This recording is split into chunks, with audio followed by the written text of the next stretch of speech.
Kung doon na kay giampo ug dugay na nimong gipangayo sa Ginoo, apan wala pa kini moabot kanimo hantud karon, wala kini nagpasabot nga dili ka hatagan sa Ginoo, kun dili kinahanglang masabtan sa tawo nga ang saad sa Ginoo kinahanglan ta nga moagi og daghan nga proseso. Welcome sa atong mga sambingay mga igsuon nga aduna kay daghang moral lesson nga makuha niini. Para masabtan nimo ni inani ang senaryo sa atong storya karon. Usa ka adlaw niya na adunay usa ka amahan nga misaad sa iyang bugtong anak og usa ka karaan nga bulawan nga orasan. Apan before niya ni maangkon kinahanglan siyang moagi og proseso. Kinahanglan siyang maghago, magtrabaho, maghulat og mutuo uban ang dakong pagsalig nga moabot ra gyud niya ang maong karaan nga orasan. Paglabay sa usa ka semana, milikramo ang usa ka anak ug miingon siya sa iyang amahan, "Pa, nganong imo pa man jud kong lisod-lisoron? Di ba pwede man na nimong ihatag dayon? Kay ako ra man gihapon ang imong anak, ako ra man gihapon ang sumusunod, ana." Nang labay ang mga katuigan ug nagtubo ang maong bata, apan ana sa iyang hunahuna ang dakong pangutana kung ngano nga dili ihatag dayon sa usa ka amahan ang maong orasan.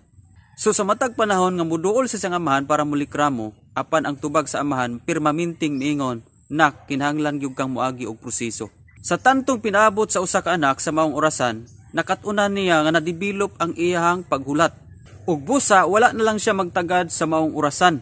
Naningkamot siya pagtrabaho uban ang pailob ug paghulat kung kanus ay ihatag samahan ang maong orasan. So sa ngadto-ngadto nakita samahan nga ang iyang anak wala na maglikramo. Og naka-decide ang usa ka amahan nga mao na ni ang panahon nga ihatag niya ang maong orasan tungod sa nakita niyang batasan sa iyang anak. Busa usa ka adlaw niya nagipatawag sa amahan ang iyang bugtong anak ug miingon, "Dong, nakita nako nga wala na ka naglikramo. Nakita nako nga na-develop na diha kanimo ang paghulat. Busa dong, mao na ni ang panahon nga ako nang ihatag nimo ang maong orasan." Pagkadungog sa anak, nasyak siya og miingon, "Pa, sa panahon nga ako kang giapura, wala nimo gihatag. Pero karon na hinuon nga wala nako nangayo nini ug wala nako magtagad, karon pa nimo gihatag." Ug mitubag ang amahan, "Nak, nakita nako nga nakapasar ka sa proseso. Busa mao na ni ang panahon nga ako na gyuning ihatag diha nimo." Mga igsuon, kung doon natay gipangayo sa Ginoo ug gikupta nato ang iyang mga saad, hinumdumi nga before ihatag sa Ginoo ngadto sa tawo ang iyang mga saad, kinahanglang makapasarta sa proseso. Kinahanglang adunay ma-develop sa sulod nato. Igsuon, kung doon na kay gipangayo sa Ginoo og nagkupot ka sa mga saad niya, unya dugay kayong niabot sa imuha ang maong imong gipangayo, hinumdumi nga ang mga saad sa Ginoo andam gyud yang ihatag sa tawo. Kasulang kita ang dili andam. Gusto ang Ginoo nga iagi tag proseso aron nga sadyang makita niya nga na-develop ang atong pasensya, ang atong pagpaubos, ang atoang paghulat.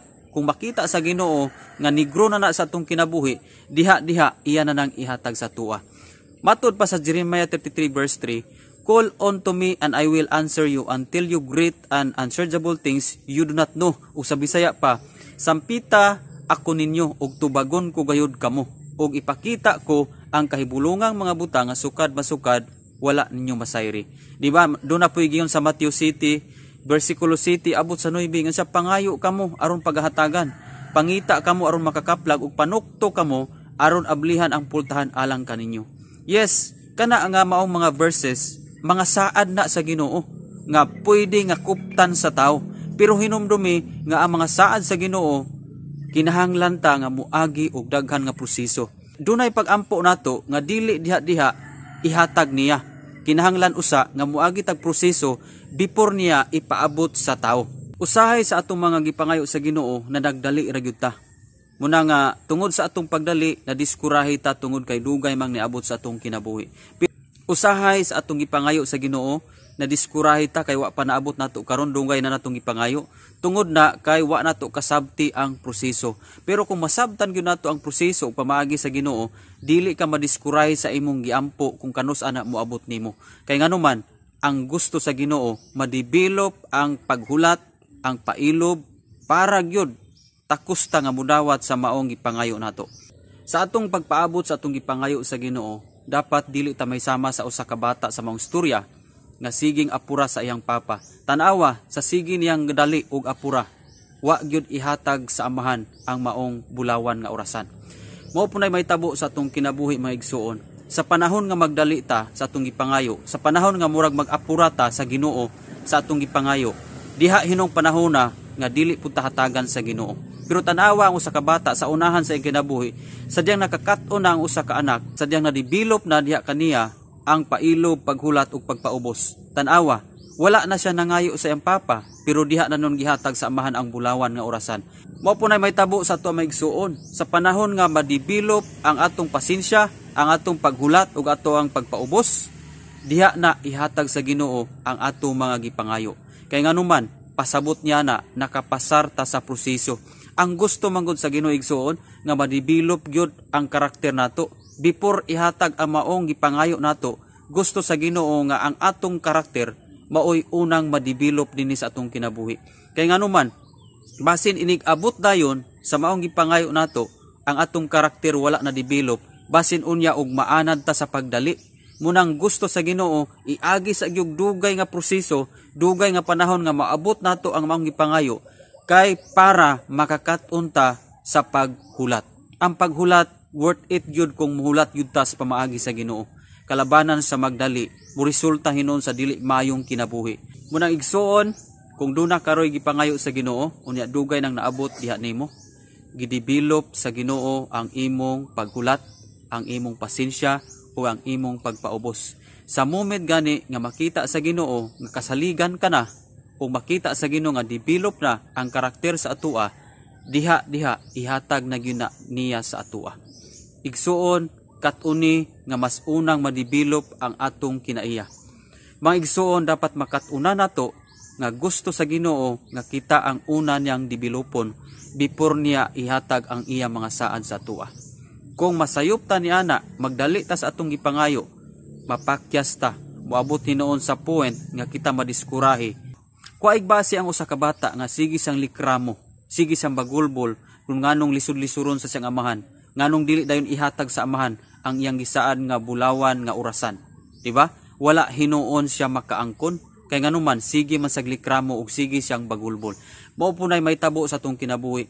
Kung naa gani tay gihulat nga mga saad sa Ginoo, naa gani tay gihulat sa atong mga gipangayo sa Ginoo, dapat dili ta magbagulbol sige. Dapat magsigi ta og pasalamat, ug dapat dili ta magsigig likramo sa kinabuhi.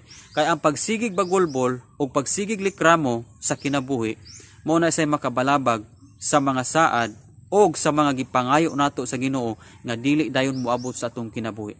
Tanawa ang usa ka anak, sa dihang wala na siya nagtagad sa maong bulawan nga orasan, wala na siya nangayo, wala na siya naglikramo, wala na siya nagbagulbol, diha pa hinuon gihatag sa amahan, diha pa hinuon gisurprise sa amahan. Busa ni likramo ganitong maong anak kong niyon nga pa sa panahon nga nag-apura ko nimo gihatag, pero sa panahon karon nga wala na ko nagtagad niini, diha pa nimo gihatag. Unsay tubag sa amahan? Nak, nakapasar ka sa maong proseso, busa kapiyalan ka na nining bulawan nga orasan. Kung imog yung sabton pag-ayo, sa moment di ay nga dili ta magbagulbol ug dili maglikramo, diha pa ihatag sa Ginoo ang mga saad niya ngadto sa tao. Munang di gyud nato praktison ang pagbagulbol ug pagsigig likramo sa kinabuhi igsuon, hilabi na sa atong gipangayo. Kay nganuman, mao na say makababag sa mga saad sa Ginoo nga dili maabot dayon sa tao. Munang dili nato balabagan ang saad sa Ginoo pinaagi sa pagbagulbol ug paglikramo. So salamat igsuon, kung bago pa kaningat channel ayaw kalimot sa pag-subscribe para updated ka sa daghan pa natong mga storya. Actually, daghan na nakaitang na-upload nga mga story. And kung naa kay time, paki-scroll up lang. Pili lang ka sa atong mga storya nga daghang moral lesson nga imong makuha. Salamat, kita-kita na po ta sunod na po natong storya. God bless and glory to God.